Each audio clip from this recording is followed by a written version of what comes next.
Google and Adani కొలాబరేషన్తో వైజాగ్లో ఒక data centre క్యాంపస్కి AP government శంకుస్థాపన చేసింది. అయితే ఇది మంచిదా కాదా అని చాలా మంది మిక్స్డ్ ఒపీనియన్స్ తో ఉన్నారు.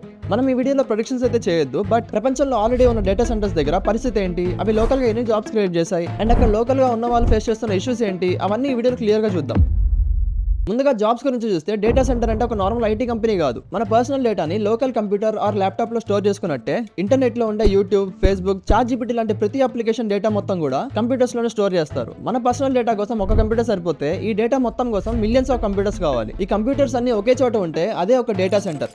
వైజాగ్ లో ఎగ్జాక్ట్లీ గూగుల్ దీన్ని బిల్డ్ చేయబోతుంది. $15 బిలియన్ ఇన్వెస్ట్ చేసి 1 gigawatt hyper scale data centre ని బిల్డ్ చేయబోతుంది. యూఎస్ బయట గూగుల్ బిల్డ్ చేయబోతున్న అతి పెద్ద డేటా సెంటర్ ఇది. మరి ఇంత పెద్ద డేటా సెంటర్ లో జాబ్స్ విషయానికి వస్తే దీన్ని బిల్డ్ చేయడానికి site developers, electricians, construction workers ఇలా చాలా మంది అవసరం. వీళ్ళందరికీ ఇక్కడ ఒక ఎంప్లాయ్మెంట్ ఆపర్చునిటీ ఉంటుంది. బట్ ఇవన్నీ టెంపరరీ జాబ్స్ మాత్రమే. వన్స్ ఈ డేటా సెంటర్ బిల్డ్ చేయడం ఫినిష్ అయ్యాక ఈ కంప్యూటర్స్ అన్నిటిని మెయింటైన్ చేయడానికి టెక్నీషియన్స్ అండ్ సెక్యూరిటీ పీపుల్ తప్ప చేయడానికి కూడా ఎక్కువ పని ఉండదు. ఎందుకంటే ఈ హైపర్ స్కేల్ డేటా సెంటర్స్ అన్ని చాలా వరకు ఆటోమేటెడ్ గానే రన్ అవుతా ఉంటాయి. ప్రపంచంలో ఇప్పటికే ఉన్న పెద్ద పెద్ద డేటా సెంటర్స్ లో కూడా 300 to 800 ఎంప్లాయీస్ కి మించి లేరు. గూగుల్ ఓన్ రిపోర్ట్స్ ప్రకారం చూస్తే యాష్బర్న్ అండ్ లీస్బర్గ్ లో ఉన్న 2 గూగుల్ డేటా సెంటర్స్ కలిపిన కేవలం 400 డైరెక్ట్ జాబ్స్ మాత్రమే క్రియేట్ చేసినాయి. మెటా డేటా సెంటర్స్ కూడా ఇదే పరిస్థితి. రిచ్లాండ్ ప్యారిస్ లో బిల్డ్ చేయబోతున్న 2 గిగావాట్ AI డేటా సెంటర్ కేవలం 500 మెంబర్స్ కి ఎంప్లాయ్మెంట్ క్రియేట్ చేస్తుందని అంచనా వేస్తున్నారు. ఇదిలా ఉంటే ఈ డేటా సెంటర్స్ ని మెయింటైన్ చేయడానికి బీభత్సమైన వాటర్ అండ్ ఎలక్ట్రిసిటీ అవసరం. ఈజీగా అర్థం అవ్వాలి అంటే మనం ChatGPT లో అడిగే ప్రతి 10 క్వశ్చన్స్ కి ఈ డేటా సెంటర్స్ ఎంత వాటర్ కన్స్యూమ్ చేస్తారో తెలుసా? 500 ml అంటే ½ లీటర్. ఇది చాలా తక్కువే అనిపించచ్చు, బట్ ఒక్క యూజర్ అడిగే 10 క్వశ్చన్స్ కి ½ లీటర్ అంటే ఇంకా రోజు కొన్ని కోట్ల మంది ChatGPT ని వాడుతూ ఉంటారు. వాళ్ళు అడిగే క్వశ్చన్స్ కి ఎంత అవ్వాలి అండ్ మిగతా యాప్స్ అన్ని ప్రాపర్ గా ఫంక్షన్ అవ్వాలి అంటే ఎంత వాటర్ అవసరమో ఊహించండి. మన పర్సనల్ ల్యాప్టాప్ హీట్ ఎక్కితే కూల్ చేయడానికి లోపల ఫ్యాన్స్ ఉంటాయి. బట్ ఈ డేటా సెంటర్స్ లోని కంప్యూటర్స్ ప్రొడ్యూస్ చేసే హీట్ ని కూల్ చేయడానికి రోజు 20 నుండి 70 మిలియన్ లీటర్స్ వాటర్ కావాలి. కంపారిజన్ కి చూడాలి అంటే 1,00,000 మంది ఉన్న సిటీలో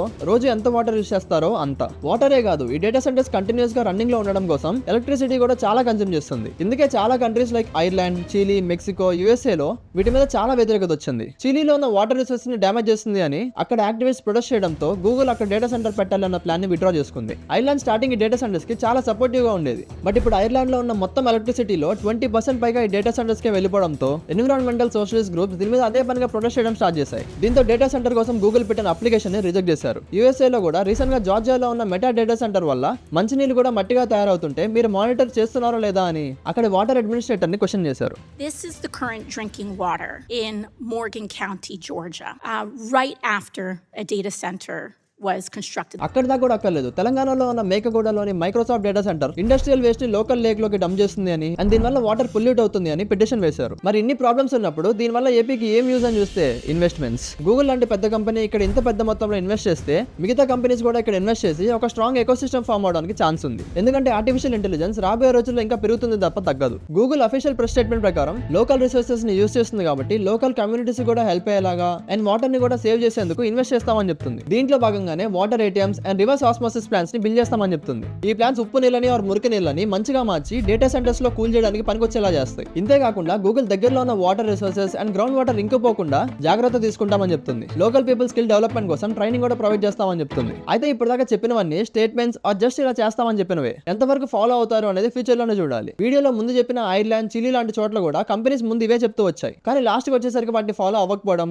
ఆర్ ఫాలో అయినా పార్షల్ గానే ఫాలో అవడం జరిగింది. అందుకే నేచురల్ రిసోర్సెస్ అండ్ ఎనర్జీతో హెవీగా డిపెండ్ అయ్యే ఈ డేటా సెంటర్స్ ని గవర్నమెంట్ చాలా కేర్ఫుల్ గా మానిటర్ చేయాలి. ఎందుకంటే ప్రపంచంలో ప్రతి చోట ఈ డేటా సెంటర్స్ మీద విపరీతమైన నెగిటివిటీ ఉంది. డేటా సెంటర్ ఎంత వాటర్ యూస్ చేస్తుంది, ఎంత రీస్టోర్ చేస్తుంది, ఎంత ఎనర్జీ యూస్ చేస్తుంది అండ్ దాని నుండి వచ్చే పొల్యూషన్ మీద గవర్నమెంట్ స్ట్రాంగ్ రెగ్యులేషన్స్ ఇంప్లిమెంట్ చేయాలి. అండ్ గూగుల్ కూడా లోకల్ రిసోర్సెస్ మీద తక్కువ ఇంపాక్ట్ ఉండేలాగా సస్టైనబుల్ ఎనర్జీ ఆల్టర్నేటివ్స్ కోసం చూడాలి. అప్పుడే దీనికి ఒక బ్యాలెన్స్ ఉంటుంది. జార్జియాలో ఉన్న Google data centre municipal water ని రీసైకిల్ చేసి కూలింగ్ కోసం యూస్ చేస్తుంది. అయిపోయాక ప్రొడ్యూస్ అయ్యే వేస్ట్ వాటర్ ని కూడా మళ్ళీ రీసైకిల్ చేశాకే బయటికి రిలీజ్ చేస్తుంది. బట్ USA లో సేఫ్టీ రెగ్యులేషన్స్ అండ్ లాస్ ఇండియాతో పోలిస్తే చాలా స్ట్రాంగ్ ఉంటాయి. తప్పు జరిగితే ఇలా అడగనైనా అడుగుతారు. బట్ ఇండియాలో పరిస్థితి మీకు తెలిసిందే. అందుకే గవర్నమెంట్ ఈ డేటా సెంటర్ చేస్తే ప్రతి మూవ్ ని చాలా సీరియస్ గా మానిటర్ చేయాలి. లేకపోతే వైజాగ్ లాంటి బ్యూటిఫుల్ సిటీలో కూడా కొత్త ప్రాబ్లమ్స్ రావచ్చు. ఓవరాల్ గా ఈ డేటా సెంటర్ మీద మీ ఒపీనియన్ ఏంటో కింద కామెంట్స్ లో చెప్పండి. వీడియో ఇన్ఫర్మేటివ్ అనిపిస్తే అందరికి షేర్ చేసి ఛానల్ ని సబ్స్క్రైబ్ చేసుకోండి. Thank you.